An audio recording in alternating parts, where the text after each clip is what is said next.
Hello guys, आप सभी की प्रिपरेशन कैसे चल रही है। तो अभी हम लोग क्वेश्चंस करेंगे और देखिए ये जो क्वेश्चंस है सारे बहुत ही अलग टाइप के क्वेश्चंस है। अभी मैंने micro macro statistic mathematics international economics ये सब के क्वेश्चंस नहीं लिए हैं।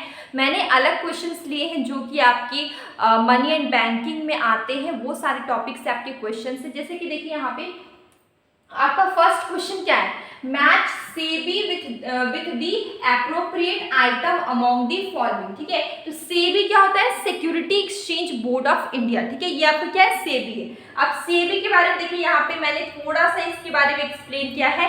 सेबी आपका स्टैब्लिश कब हुआ, है सेबी आपका 12 अप्रैल 1988। ठीक है, कब स्टैब्लिश हुआ, 12 अप्रैल 1988। इसके अलावा देखिए इसका जो हेडक्वार्टर है वो मुंबई महाराष्ट्र में है और इसमें 4 रीजनल ऑफिसेस हैं।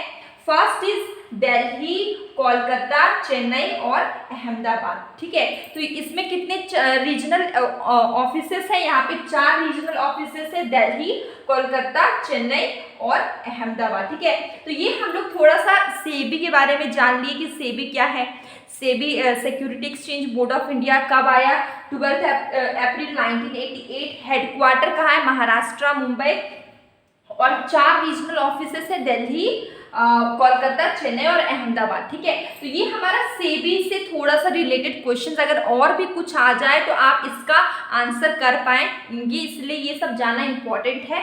और देखिए अब यहाँ पे कुछ आपके ऑप्शंस हैं, क्या सेबी किससे रिलेटेड है, इसमें से कौन सा पॉइंट है, कौन सा ऑप्शन है जो कि सेबी से मैच करता है। ठीक है, जैसे कि देखिए रेगुलेशन ऑफ मनी मार्केट के बारे में के रेगुलेशन को बताता है, या फिर regulation of capital market, regulation of commodity market, या फिर ऑल ऑफ द अबव, सब कुछ है। ठीक है, तो सेबी आपका कैपिटल मार्केट के बारे में बताता है, उसके रेगुलेशन को बताता है। इसका आंसर क्या होगा, रेगुलेशन ऑफ कैपिटल मार्केट। तो answer will be regulation of capital market. ठीक है, अब लोग नेक्स्ट क्वेश्चन आते हैं, a market where new security are bought and sold for the first time is known as। ठीक है, तो ये बहुत सिंपल क्वेश्चन, अगर आपने मनी एंड बैंकिंग में आपने शुरुआती में पढ़ा होगा क्लास 11-12 में, तो भी आपने पढ़ा होगा ये सब चीजें कि मार्केट एक ऐसा मार्केट जहां पे न्यू सिक्योरिटी है, यहाँ पे क्या फर्स्ट हैंड है,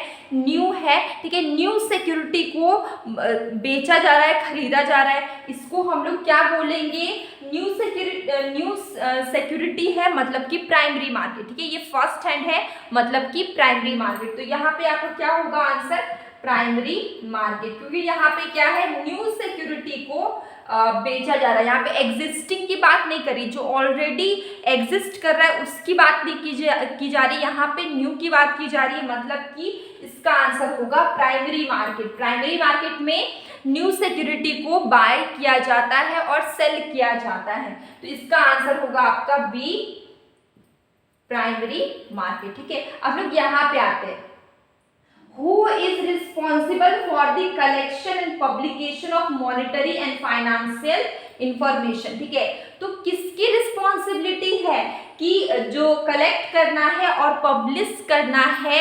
मॉनेटरी और फाइनेंशियल इंफॉर्मेशन। ठीक है, तो ये जो सारे काम होते हैं वो किसके, अगर हम इंडिया की बात करें तो हमारा सेंट्रल बैंक कौन सा है, आरबीआई है, रिजर्व बैंक ऑफ इंडिया है, और आरबीआई का काम होता है, वो रिस्पॉन्सिबल है collection and publication of monetary and financial information, और आरबीआई के गवर्नर है शक्तिकांता दास। आरबीआई का हेडक्वार्टर कहाँ है, हेडक्वार्टर है यहाँ पे मुंबई, लेकिन पुराना हेडक्वार्टर इसका कोलकाता था, प्रेजेंट में मुंबई है। और आरबीआई स्टैब्लिश कब हुआ, 1935 में। ठीक है, तो आपको समझ में आ गया, ये सारे क्वेश्चंस है, जब भी किसी टॉपिक पे क्वेश्चंस आए उसके बारे में थोड़ा बहुत इंफॉर्मेशन होना जरूरी है, बेसिक चीजें पता होना जरूरी है। ठीक है, तो रिस्पॉन्सिबल अगर हम बात करें पब्लिक कलेक्शन और publication of monetary and financial information तो इसमें होगा आरबीआई, इसका हेडक्वार्टर मुंबई है, ये स्टैब्लिश हुआ 1935 में, इसके गवर्नर है शक्तिकांता दास। ठीक है, ये कुछ बेसिक से इंफॉर्मेशन थे इस क्वेश्चन से रिलेटेड। तो इसका आंसर क्या होगा आपका बी, आरबीआई। ठीक है, और मैंने सेंट्रल बैंक और उसके फंक्शंस मैंने करवाए हैं। ठीक है, तो अगर आपको ये जो आरबीआई के बारे में, सेंट्रल बैंक और उस इट्स फंक्शन से भी क्वेश्चंस आते हैं, बहुत सारे आते हैं। सेंट्रल बैंक के बहुत सारे फंक्शंस हैं, वो बैंकर्स बैंक है, क्लियरिंग दी हाउस, उसके बहुत सारे फंक्शंस हैं। उसको मैंने डिटेल में किसी एक पर्टिकुलर वीडियो में बताया हुआ है, तो आप वो वीडियो में central bank and its function, ठीक है, ये वाला चैप्टर आप उसमें ढूंढेंगे तो आपको मिलेगा।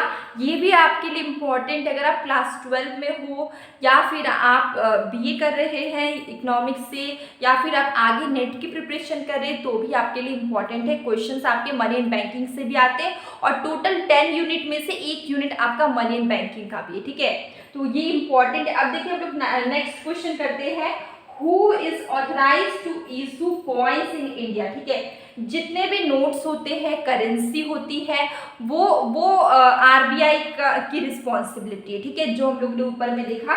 ठीक है, जितने भी नोट्स होते हैं, करेंसी होते हैं, वो आरबीआई की रिस्पॉन्सिबिलिटी है। लेकिन जो कॉइन्स होते हैं, जो सिक्के होते हैं, वो आरबीआई का काम नहीं है, वो काम है मिनिस्ट्री ऑफ फाइनेंस का। किसका काम है? Ministry of finance. तो इसका आंसर होगा सी, मिनिस्ट्री ऑफ फाइनेंस। तो ये इम्पॉर्टेंट है कि कॉइन्स, जितने भी सिक्के होते हैं, वो कहाँ से इशू होते हैं। तो आपको याद रखना है मिनिस्ट्री ऑफ फाइनेंस से, और जो भी करेंसी नोट्स वगैरह है वो आपकी आरबीआई से पब्लिश होते हैं। ठीक है, इशू होते हैं। तो ये हमारे कुछ क्वेश्चंस थे जो कि आपकी कंप्लीटली मनी एंड बैंकिंग से के क्वेश्चंस हैं। तो अगर आप मनी एंड बैंकिंग भी पढ़ते होंगे, जहाँ भी पढ़ते होंगे, क्लास 12 में होंगे या फिर बीए में होंगे, या फिर आप आगे नेट की प्रिपरेशन कर रहे होंगे, तो ये क्वेश्चंस आपके लिए बहुत ही हेल्पफुल होंगे।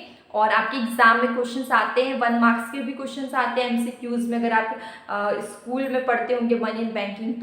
तो अब हम लोग मिलेंगे कल एक न्यू वीडियो में। और अगर आप इस चैनल में नए हैं तो आप सब्सक्राइब जरूर करें और बेल आइकन को प्रेस करें, जिससे क्या होगा, आने वाले सभी वीडियोस की नोटिफिकेशन मिल जाएगी और कोई भी वीडियो आपका मिस नहीं होगा। और मैं डेली क्वेश्चन शॉर्ट में करवाती हूँ, जिसमें कि मैं क्वेश्चन पूछती हूँ, तो आप उसका आंसर भी करें ताकि आपकी प्रैक्टिस और भी अच्छी हो।